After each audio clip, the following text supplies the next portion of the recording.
Guys, we are on a quest to beat every English PS1 game that was ever made. That's right, every last one of them. From the fan favorites like Crash Bandicoot and Resident Evil, to the Disney releases like Hercules and Monsters Inc. Yes, we're even going to play that too. This journey will be hard and long. Oh, wait, I didn't mean it like that. The path to completion will be firm and massive. I hope you can join us on this epic journey as we monitor stress levels and lock in for an intense ride to a PS1 completionist. Game number 4 will be Silent Hill. Silent Hill was released on February 23, 1999, and the PS1 was the lone console it was released on. It was developed by a gaming company called Team Silent in Tokyo, Japan, and was published by a popular company called Konami, which is located in the same city. Wait. Before we start, can we just... it gets me every time. As you load in, the game shows all the characters that would be encountered in a game through a cryptic intro. Characters like Cheryl, Harry, Lisa, Dalia, Alyssa, Mr. Kaufman, and Sybil. The start screen gives off this terrifying and dark vibe, insinuating that we are in store for a scary time. After hitting start, we select the normal mode, and we get ready at an attempt to beat one of, if not, the scariest PS1 game of all time. Now, Silent Hill can have multiple endings for the game depending on which steps you take throughout your journey in the dreaded city. We're going to play out the game, and whichever ending we get is the one we will beat the game with. We spawn in, and Harry is in the driver's seat of his busted and damaged car. He pans over to the passenger seat and notices that his daughter, Cheryl, is missing. After wondering where Cheryl could be, you jump out of the car and we are introduced to the snowy and foggy streets that lay within the terrifying city of Silent Hill. You hear subtle footsteps and see a ghostly apparition of Cheryl running across the street, and you chase after her. The apparition cuts down an eerie and creepy alleyway as we continue to catch up, but it seems like Cheryl just gets farther and farther away. After reaching the end of the alleyway, we pass through a gate with a "Beware of Dog" sign. And I don't think these are going to be any dogs that are going to allow us to pet them, that's for sure. You continue down this weird, windy, and tight-spaced alleyway until in the snap of a finger, that daytime sky fades to darkness. Weird echoes of creatures and ambient horror music fills the night sky. When we reach the end, we see a corpse that's been mutilated, and here we come across our first enemy being the Grey Children. They attempt to dive onto you with knives, and here, there will be no escape. We awaken inside of the Silent Hill Cafe, where we get to meet the police officer, Sybil. Harry asks if she has seen a little girl, but Sybil says she hasn't. They proceed to carry on a conversation about what is going on in the city, and Sybil has Harry a pistol, saying he needs to use it, but to be careful on what he uses it on. Sybil leaves the cafe, and Harry is left to pick up some of the items that are left behind. We find a health drink that's located on the counter which restores partial health, and we're going to need a lot of these later on. Also on the counter is a flashlight that will definitely come in handy in some parts of the map. Something that I thought was super helpful and really cool was the notepads that were laying around each POI. These were actually save points where you could save your progress after each POI was completed. We saved our game and found some more health drinks, a kitchen knife for defense, and also some pistol bullets sitting on one of the tables. We also get the map to the city. As we attempt to leave, we get introduced to an air screamer, a flying demon-looking thing. It jumps through the diner window and it attempts to take you out. We defeat it with our pistol and proceed out the cafe. After the cafe, Harry thinks it's a good idea to head back to the alley where we originally saw Cheryl. When we arrive back to the gate, we finally see those dogs I was talking about, and they definitely are not pettable. They are called groaners, and sometimes avoiding these guys is the best way to get past them. At the end of the alley, this time we find Cheryl's sketchbook, and we pick up a steel pipe. Also located on the ground was a note that read, "To school," and I knew where we must be headed soon.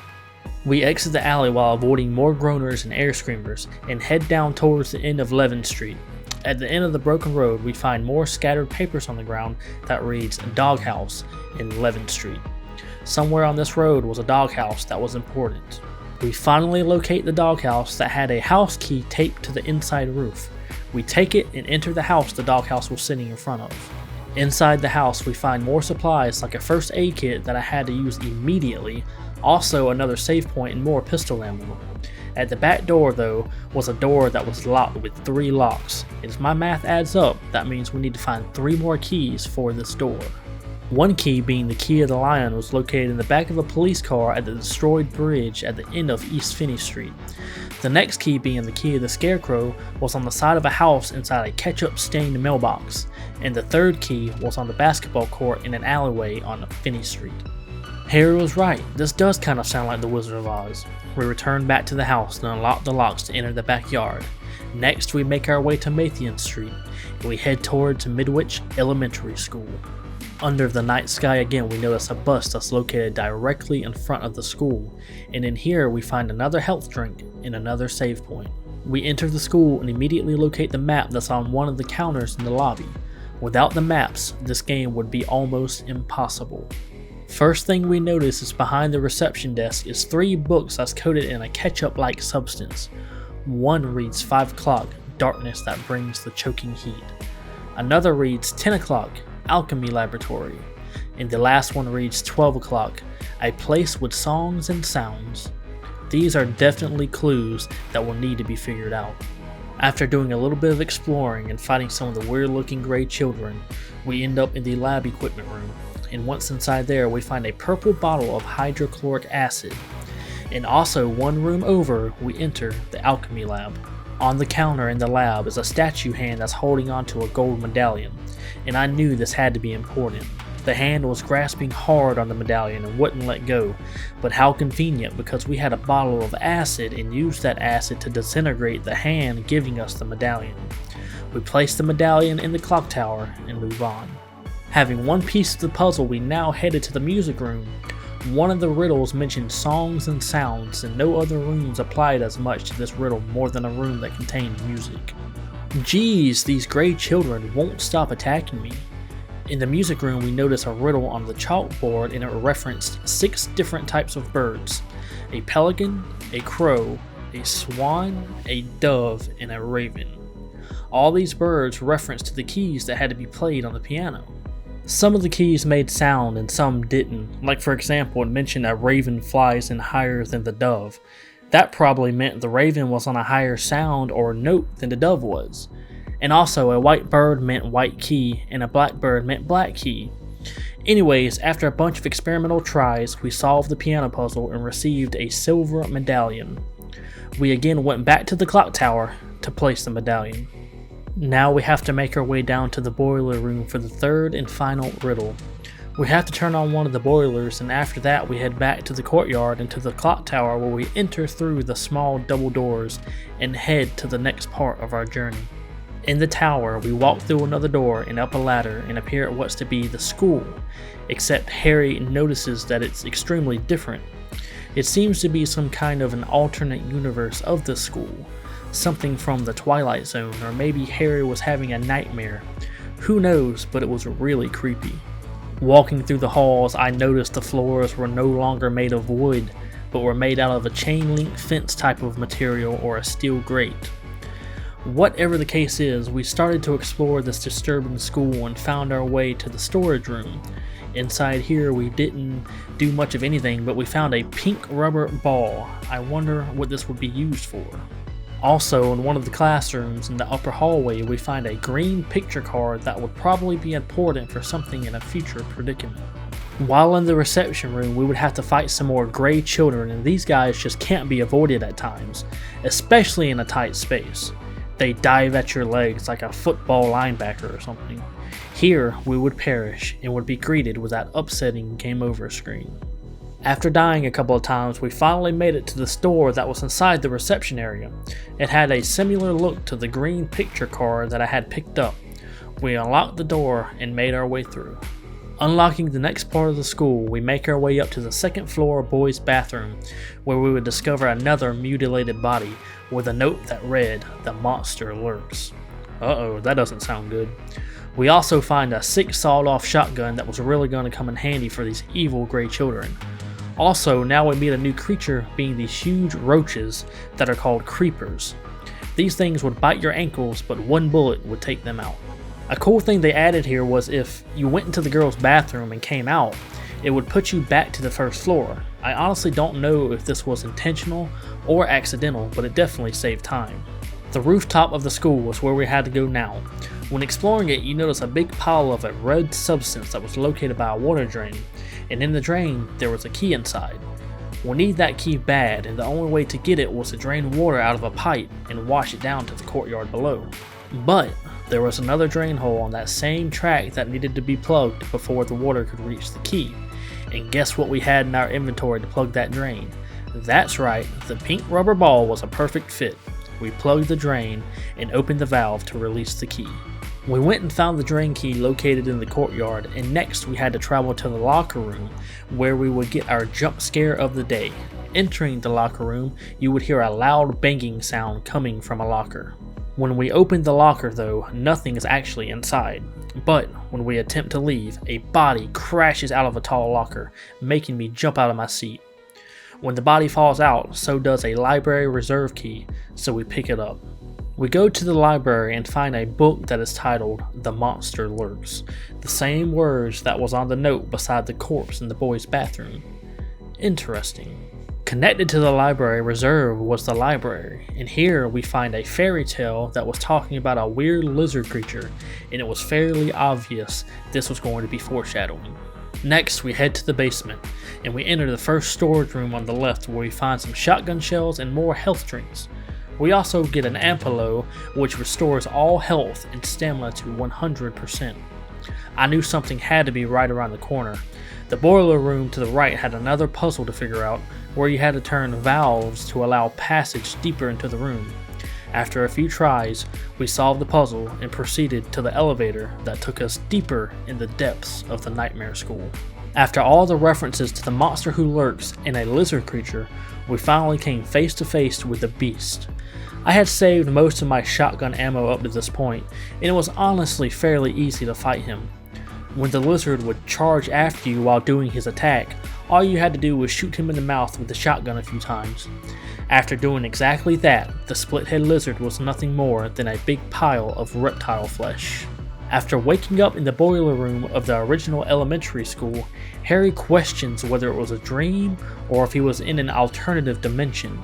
Regardless though, we pick up the Gordon key that's on the floor and leave the school out the front doors. Sounds of church bells fill the sky, and also with the Balkan church being circled next on the map, that would be our next destination. First though, we would have to find our way there because both roads were blocked to the church, and that's where the Gordon key would come in handy. We found Gordon's house in an alleyway up north. We avoided some groaners to get there and entered the wooden gate to get to his backyard. We used his key and entered his home. About like the other house, nothing much was here besides a solo pack of pistol ammo and a save point, so we pursued out the door and went towards the church. Here in the church we meet Dalia Gillespie. She's a crazy lady who knows that Harry is after Cheryl. She said she's been expecting us and gives us the flowers to take on our journey. She said it will help break the darkness and counteract the wrath of the underworld. She tells us that next we need to head to the hospital. And this is the hardest level to me. Now, the hospital isn't actually on the first map, and you must go across the drawbridge to the other part of the city across the river. I always thought this was super cool having a dual map world making the POIs fresh on each level. As soon as we enter the hospital, we head to the examination room to talk to Dr. Kaufman. This freaking guy here shoots a magnum at us, and thankfully he somehow misses. He quickly apologizes and thought we were a creature or something.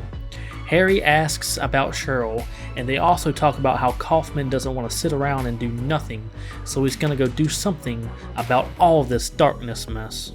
After Kaufman leaves, we get the hospital map and the basement map while also getting a basement key from one of the conference rooms.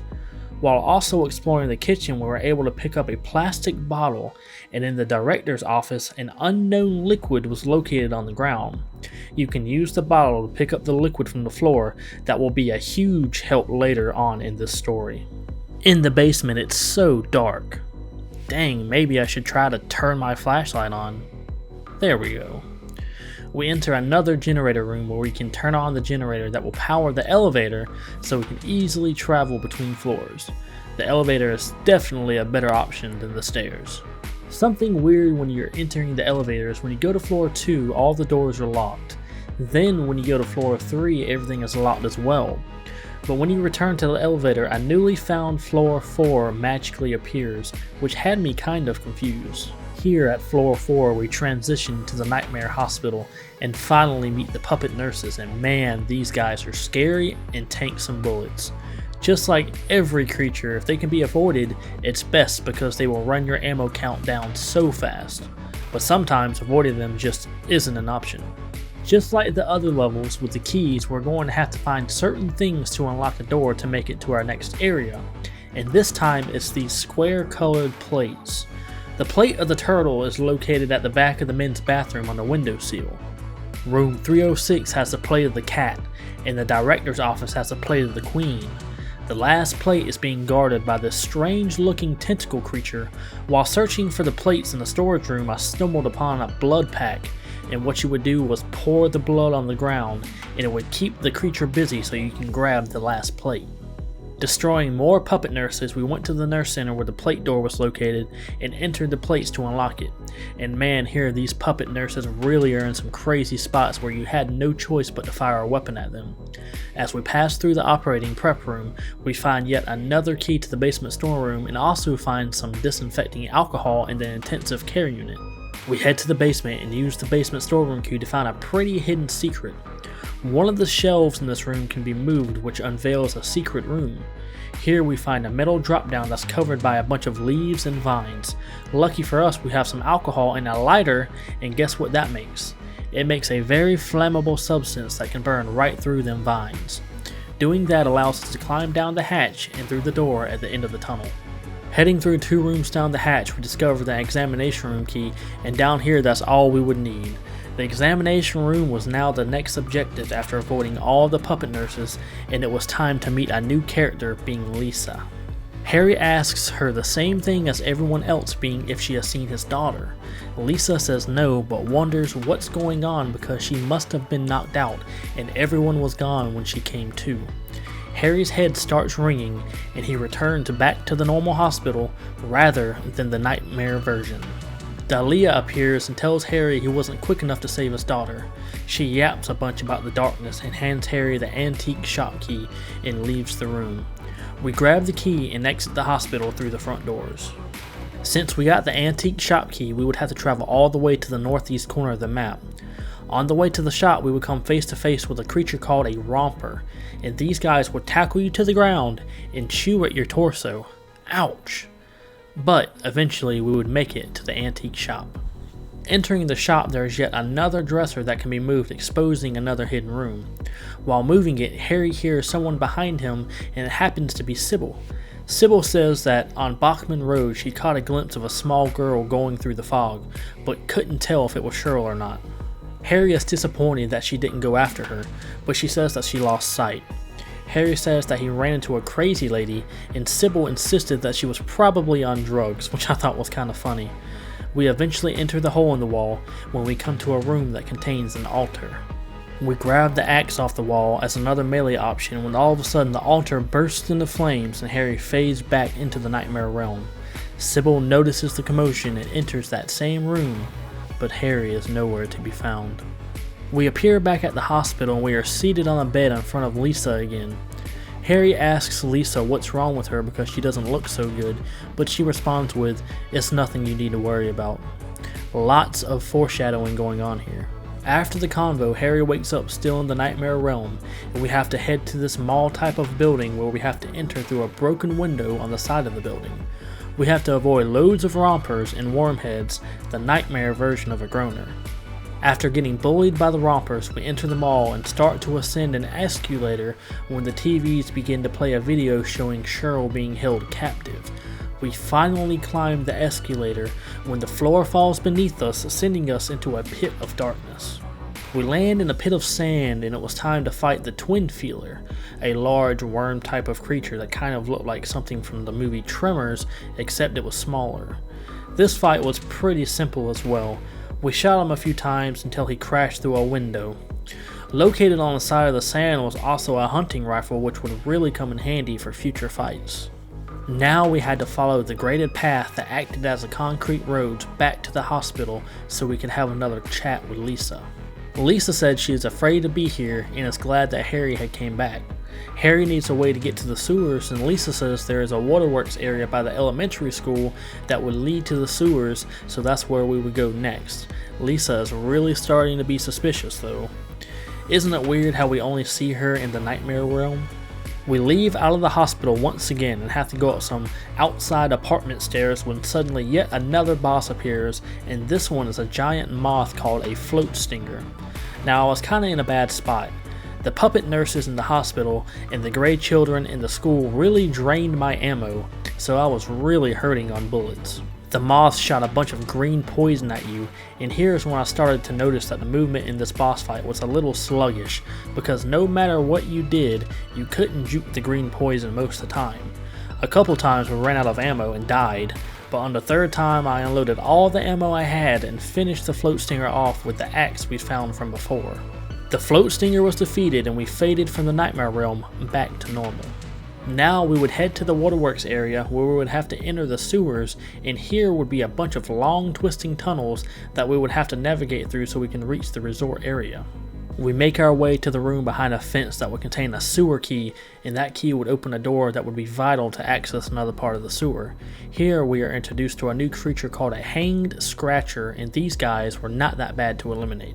We make it to the door and use the sewer key, and then we stumble upon the end of a pathway that has ketchup stained water, and inside the water is a sewer exit key.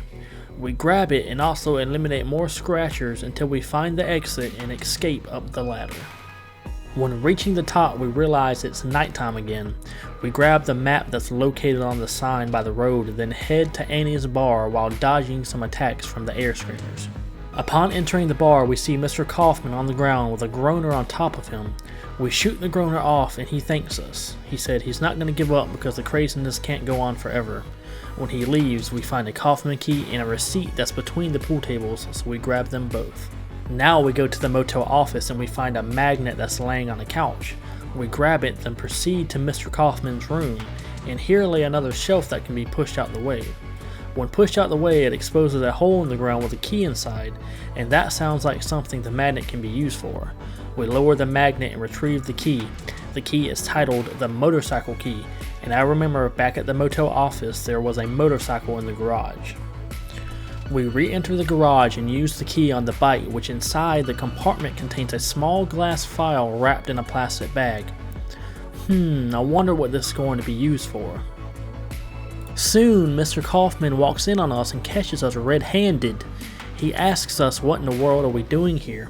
He snatches the file away from us and basically says unless we want to die, we better leave, so we did. We pass over the bridge and are yet again brought to the nightmare realm. After avoiding some eerie creatures, especially the wormheads, we make our way down to a boat at the dock where Sybil is waiting on us. Finally, Sybil and Harry start to piece together what's going on around them and why the darkness is taking over. Dalia barges in through the doors talking about how the demon has been awakened and it's only a matter of time now until everything is gone. She says that the only way to save Cheryl is to stop the demon. Sybil says that she will go check out the amusement park, and Harry says he will go check out the lighthouse, and the group began to search. We start sprinting to the lighthouse so we can stop this demon, but we get interrupted by rompers. We avoid them and quickly make it to the lighthouse. After we scale the terrifying staircase with the perfect camera view, we make it to the top to see a ghostly apparition of Alyssa, but she fades to nothing and we are just a tad bit late. After juking some wormheads, we reappear in the boat and we notice that Sybil hasn't returned, so we go to search after her. We head back to the sewer so we can work our way to the amusement park. A cutscene appears and it shows Sybil being attacked and knocked unconscious by someone or something. In the sewers, we receive a map that shows us the way through the tunnels to the ladder that will lead us to the amusement park. This route is fairly simple, and after avoiding loads of scratchers, we reach the ladder and make it to the park. We find ourselves going to the merry-go-round where Sybil is perched in a wheelchair, and we notice immediately that something isn't right. She begins twitching and moving until she begins to walk toward Harry. She has bloodshot eyes and pale skin. Remember that unknown liquid that we put in the bottle at the hospital? Or this is where we would use it. Sybil attempts to shoot us but misses, and before she could get another shot off, we would spray that liquid all over her, releasing a demon from her body and ultimately saving her life. Harry now explains his life story to Sybil, how his daughter Cheryl isn't his biological daughter, and how they found her on the side of the road. He also explains that his wife has passed away. He says Cheryl must have a connection to this town, and that's why they took her. Alyssa appears when suddenly the flowers illuminates and floats in the sky, attacking the demon harboring Alyssa, and then Dalia appears. A bright light appears over the group, then everything fades to black. We are back in the hospital once again, where Lisa says she has something she's got to tell us. Basically, she tells us she's not okay, and she's been a part of the nightmare realm all along, and she just couldn't realize it. She says there is no escape for her. A weird shaking noise appears, and Harry wonders where it's coming from. He realizes now he's being summoned. We enter the elevator, and we appear to be in a mixture of what was a school and the hospital. Going through a classroom, we pick up a pair of pliers and a screwdriver, which will be needed later on. Here we take care of more puppet nurses, and we find a key that's lodged in a faucet in a bathroom. Using the pliers, we easily pull it out. Then we head over to a few rooms over, and we use the screwdriver on a metal plate on the wall that allows us to get the key of Eritron. After solving a few more puzzles like in the previous levels and retrieving more keys, we make our way to the children's room, where we had to place all the objects on a door, and doing that would unlock it, sending us to our final fight. A cutscene takes place, and it shows ghostly apparitions of Dalia and Cheryl as Harry looks on. We make our way down the stairs. Dalia, the demon, and Cheryl are down in a wide open area that looks like something that will be an arena for a fight, and Sybil has them at gunpoint. Dalia says even though Alyssa has been stopped, Cheryl still has to suffer. It looks like Dalia wanted this power all along. Dalia says everyone will be released from their pain and suffering, and it's now known that Cheryl is the daughter of Dalia, and she says she will be the mother of God. A white illuminated apparition appears when boom, Mr. Kaufman appears and shoots Dalia in the back. Dalia again rises and tells Kaufman he isn't needed anymore.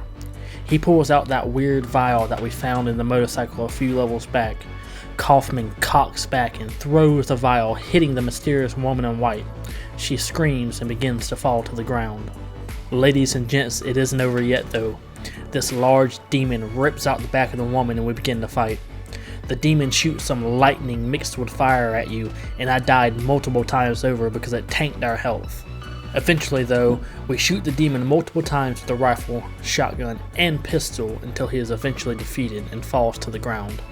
The mysterious woman in white reappears, handing Harry a baby. Now Alyssa and Cheryl is reborn. A light appears where Harry and the baby can escape, and Sybil also gets up and heads to the light. Lisa, the terrifying puppet nurse, appears and drags Mr. Kaufman down a hole, and finally Sybil, Harry, and the baby escape the burning inferno, leaving everyone else behind in a never-ending nightmare called Silent Hill. Now let's get to the ratings. Enjoyment. Just like when I played it in my childhood days, I really enjoyed this game. This game, with its subtle jump scares and creepy on-point storyline, really did not disappoint. Everything really made sense besides the Dalia betrayal, and one could argue that was her plan all along. But for enjoyment, this game gets a solid A-. Map design. For a horror game developed in 1999, the map design is so good.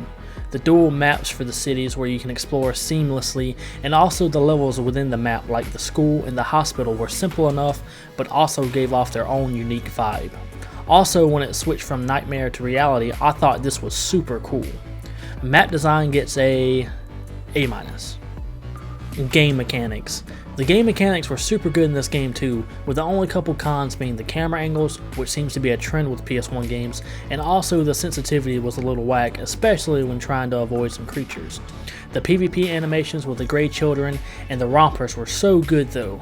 I'll give the game mechanics a B+. Overall, this game gets an A- grade with a 94 out of 100 score on the game meter. Everything was just overall terrific in Silent Hill, and it really struck that horror nerve that not many people could achieve in the 90s. Well, that's all for this one.